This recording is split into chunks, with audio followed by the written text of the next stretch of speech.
Assalamualaikum warahmatullahi wabarakatuh. Alhamdulillahilladzi sahru ramadhana unzila fihi al-Qur'an. Asyhadu an la ilaha illallah wahdahu la syarika lah. Wa asyhadu anna Muhammadan abduhu wa rasuluh allazi la nabiyya ba'da. Saudaraku, sahabat Nusantara, seiman dan seagama yang dimuliakan Allah Subhanahu wa taala. Baginda Rasul pernah mengatakan dalam hadis beliau, "Idza mata ibnu Adam qata 'amaluhu illa min thalath." Apabila meninggal anak Adam, maka terputuslah semua amal ibadahnya kecuali 3 perkara. Nah, apa yang pertama kata baginda Rasul?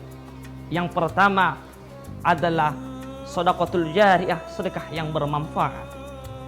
Kita sebagai umat Islam, umat yang satu, diwajibkan untuk kita tolong dan saling menolong. Dalam hal yang kaya menolong yang miskin dengan cara memberikan hartanya. Yang kuat menolong yang lemah dengan cara memberikan tenaganya. Nah, yang berilmu menolong yang tak berilmu dengan cara mengajarinya. Nah, suatu ketika ada seorang sahabat berkata kepada baginda Nabi, "Ya Rasulullah, saya ingin bersedekah, tapi saya tak mempunyai harta, tak mempunyai iman, bahkan ilmu." Maka baginda Nabi berkata, "At-tabassum sedekah, senyummu itu adalah sedekah." Saudaraku, pemirsa, sahabat MNC dimanapun Anda berada, yang diridhoi Allah Subhanahu wa taala. Nah, yang kedua kata baginda Nabi adalah ilmu yuntafa'u bih, ilmu yang diajarkan. Ilmu ibaratkan lampu yang bersinar. Kalau kita mempunyai ilmu dan iman, Allah Subhanahu wa taala akan mengangkat derajat kita. Tapi jikalau kita tak mempunyai ilmu tapi mempunyai iman seperti orang yang pincang, maka sungguh beruntunglah orang yang mempunyai ilmu. Dalam syair mengatakan, "Bahagialah hidupmu bila kau berilmu, menyesallah hidupmu bila tak berilmu." Saudaraku yang dimuliakan Allah Subhanahu wa taala, baginda Rasul mengajarkan kepada kita, tuntutlah ilmu sampai ke negeri Cina, tuntutlah ilmu dari Buayan sampai ke liang lahat. Bahkan Imam Asy-Syafi'i pernah mengatakan, "Man aradat dunya fa alaihi bil ilm, wa man aradal akhirah fa alaihi bil ilm, wa man aradahuma ma'an fa alaihi bil ilmi." Siapa yang ingin bahagia di dunia, hendaklah dengan ilmu. Siapa ingin bahagia akhirat, hendaklah dengan ilmu. Maka siapa ingin bahagia dunia dan akhirat, hendaklah dengan ilmu. Saudaraku, dimanapun Anda berada, seiman dan seagama. Nah, yang ketiga yang dikatakan baginda Nabi, yaitu doa anak yang soleh yang mau mendoakan kedua orang tuanya. Anak adalah harapan orang tua. Orang tua adalah harapan bagi anak-anaknya. Ketika kita seorang anak belajar, maka orang tua membiayai kita. Mulai dari kita kecil di Buayan, sampai kita belajar, sampai kita berumah tangga, membelanjai kita.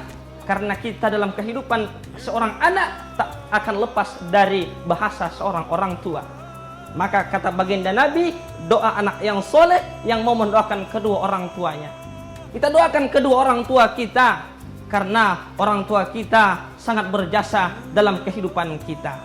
Maka ketika dulu di zaman baginda Nabi, ada seorang orang tua membuat sepohon kurma di ladang anaknya. Maka seorang anak mengadu kepada baginda Nabi, "Ya Rab, wahai Rasulullah, orang tuaku telah mengambil kurmaku. Maka bagaimana hukumnya, ya Rasulullah?" Maka dikala itu baginda Rasul mengatakan, "Ant wa maluka li abika." Engkau, hartamu adalah milik orang tuamu. Saudaraku yang dimuliakan Allah Subhanahu wa taala, begitu pentingnya berbakti kepada orang tua. Di Kalimantan Selatan, orang yang tak berbakti kepada kedua orang tua, dulu ketika di semester terakhir dalam perkuliahannya, "Bu, tolong doakan saya. Bu, tolong meminta kepada Allah, saya bisa nanti di akhir semesterku aku menjadi dapat sebuah pekerjaan yang baik." Nah, ketika seorang ibu meminta di sepertiga malam, ketika seorang ibu menangis kepada Allah, "Ya Rabb, muliakanlah anakku ya Rabb, berikanlah keberkahan hidup dalam anakku ya Rabb. Ketika dia tamat dalam universitasnya, berikanlah pekerjaan yang layak kepadanya ya Rabb. Maka setelah berakhir daripada itu beberapa bulan kemudian, beberapa tahun kemudian, anaknya ini mendapatkan pekerjaan yang sangat luar biasa. Pertanyaannya, gaji pertamanya kepada siapakah yang ia berikan? Gaji pertamanya bukan ia berikan kepada orang tua yang membiayai hidupnya, bukan kepada adik yang ia cintai, bahkan bukan kepada orang tua yang selalu mendoakannya, akan tetapi dia berikan gaji pertamanya kepada pacarnya. Setelah beberapa tahun kemudian, suami meninggal duluan, pekerjaan tak terkendalikan. Maka inilah ajab daripada Allah Subhanahu wa Ta'ala. Dari kisah yang sedikit ini, mari sama-sama kita berbakti kepada orang tua, memuliakan orang tua, karena keberkahan hidup ada pada orang tua dan guru yang mengajari kita. Terakhir, mari sama-sama kita aplikasikan ciri orang. Yang pertama tadi sedekahul jariyah, yang kedua ilmu yuntafa'u bih, yang ketiga doa anak yang soleh yang mau mendoakan kedua orang tuanya. Semoga bermanfaat, semoga berkah. Wallahu muwaffiq ila aqwamit thariq. Assalamualaikum warahmatullahi wabarakatuh.